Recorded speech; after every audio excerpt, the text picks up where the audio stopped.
추쿠추쿠추쿠. 딴딴따라단딴따라단딴. 아, 밀지 마세요. 딴딴딴딴딴딴. 아, 나갈게요.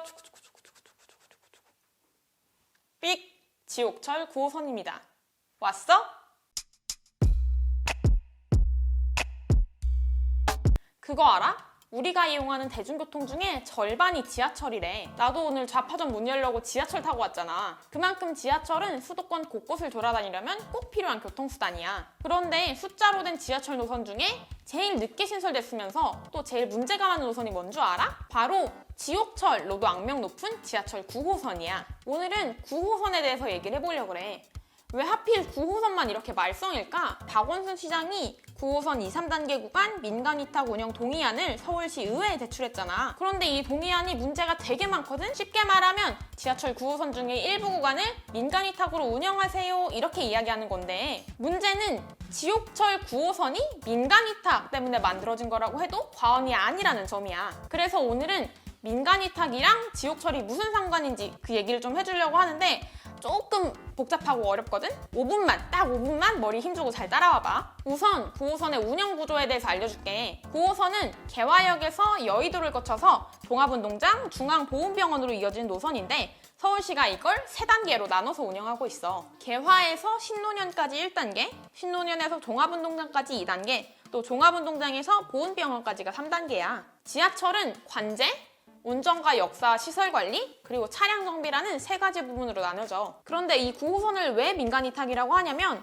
서울지하철 1에서 8호선은 서울교통공사라는 공기업이 운영하고 있는 반면에 9호선은 이걸 관제와 1단계 운영, 2, 3단계 운영, 그리고 차량 정비를 맡은 세 분류의 민간 기업이 나눠서 운영하고 있어. 서울시는 관제, 차량 정비, 그리고 9호선 1단계를 서울시 메트로 9호선이라는 민간 회사에 위탁했어. 그리고 이 회사는 다시 차량 정비를 메인트란스라는 회사에 재위탁했지. 그런데 9호선 2, 3단계는 1단계와는 다르게 전액을 서울시 재정사업으로 진행했고, 서울시는 운영 방식을 민간 위탁으로 채택해서 서울교통공사라는 공기업이 3년 단위의 수탁을 받아서 운영하고 있지. 그런데 수탁받은 서울교통공사는 2, 3단계를 공기업 운영에 직접 편입시킨 게 아니라 별도의 사업본부를 만들어서 운영하고 있어. 1호선에서 8호선까지 노선에서 일하고 있는 노동자들은 서울교통공사의 정규직으로 고용되어 있는데 반해서 9호선 2, 3단계에서 일하고 있는 노동자들은 별도의 취업규칙을 적용받으면서 서울교통공사 직원이 아닌 애매한 상황이지. 이렇게 서울시가 재정을 수립해서 민간 회사들한테 위수탁 계약을 주는 구조이기 때문에 이 기업들은 정해진 사업비 내에서만 운영을 하고 있어. 이 도단에서 운영도 해야 되고 노동자들의 임금도 줘야 되고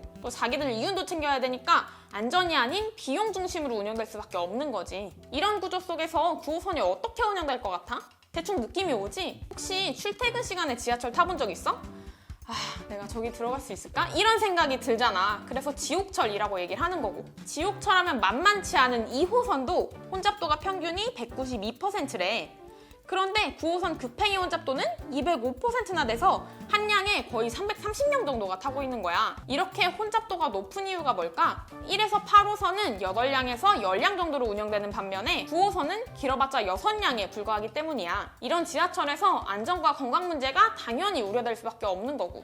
하지만 서울시는 9호선의 이런 문제를 알고 있으면서도 재정 부족을 문제로 문제 해결을 계속 회피하고 있어. 지하철을 타는 시민들의 안전 문제도 이렇게 심각한 수준인데 9호선에서 일하는 노동자들의 노동 강도 문제는 얼마나 심각할지 좀 감이 오지? 이 표를 보면 알 수 있듯이 같은 구간 내에 배치되어 있는 노동자 수가 가장 적은 곳이 9호선이야. 1에서 8호선에 비해서 3분의 1의 인력으로만 운영되고 있어서 1인 근무를 할 수밖에 없는 구조가 되고 있어. 심지어는 높은 노동 강도에 비해서 임금도 80%밖에 되지 않고. 혹시 구의역 참사 기억나? 그 사건도 인건비 절감을 위해서 배치 인원을 줄이다가 발생한 사건이었잖아. 9호선 노동자들도 마찬가지로 높은 노동 강도에 시달리면서 안전사고 발생 가능성도 높은 상황에 놓여 있는 거지. 9호선의 운영 구조, 그리고 2가지 문제점들을 종합해보면 현재 9호선은 노동자들의 생존은 물론이고 시민과 노동자들의 안전 모두를 위협하고 있다는 걸 알 수 있어. 9호선이 지금까지는 민간 위탁을 통해서 비용을 절감하면서 이윤을 벌어들였을지 모르겠지만 언제 대형 사고가 터질지 모르는 시한폭탄을 들고 있는 거나 마찬가지야. 그리고 그 시한폭탄을 만든 민간 자본들한테 우리 세금을 쏟아붓고 있는 거고. 그래서 9호선 노동자들과 시민들은 1에서 8호선과 마찬가지로 시민과 노동자의 안전을 위해서 9호선도 공영화해야 한다고 주장해왔어. 2018년 서울 지하철 9호선 안전과 공영화를 위한 시민사회 대책위원회가 9호선을 직접 이용하는 서울시민 2,057명을 대상으로 설문조사를 진행했는데 참여자의 92%가 9호선 공영화에 찬성하고 있는 걸로 나타났대. 그래서 이렇게 열심히 투쟁한 결과 2, 3단계는 2018년 8월 30일부터 서울교통공사의 자회사가 아니라 독립채산제 CIC 방식으로 운영을 전환하게 됐어. 그런데 문제는 이 계약이 올해 8월에 끝난다는 거야. 근데 아까 처음에 말했던 거 혹시 기억나? 박원순 서울시장이 서울시의회에 9호선 2, 3단계 구간 민간위탁 운영 동의안을 제출했다고 했잖아. 수탁 계약이 끝나는 올해 8월에 2, 3단계를 다시 민간업체에 위탁하겠다는 거야. 시민과 노동자의 투쟁과 지지로 만들어낸 이 공영화라는 조그만 성과를 다시 민간위탁으로 돌려놓겠다는 거지. 이게 말이 되니? 9호선에서 일하는 노동자도 또 9호선을 이용하는 승객들도 안전해지려면 답은 공영화밖에 없어. 9호선이 공공적으로 운영되고 또 공적으로 통제되어서 우리가 안심하고 지하철을 탈 수 있는 게 9호선이 비용 절감해서 이득 얻는 것보다 궁극적으로 더 좋은 결과 아니겠어? 너희 혹시 그런 생각 해본 적 있어?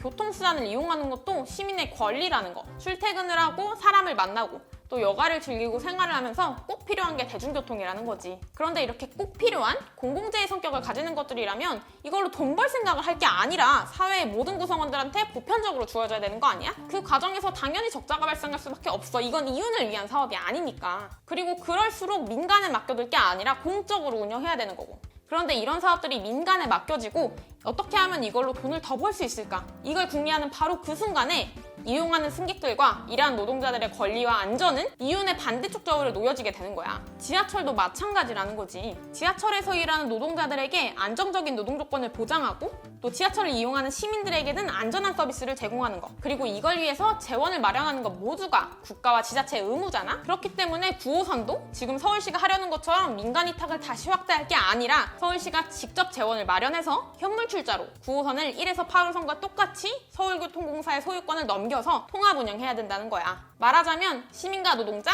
모두를 위한 공영화가 필요하다는 거지. 그러면 공영화된 9호선에서 만나자. 화좀 풀리면 다시 할게. 삑! 공영화 9호선입니다. 따라따라따라.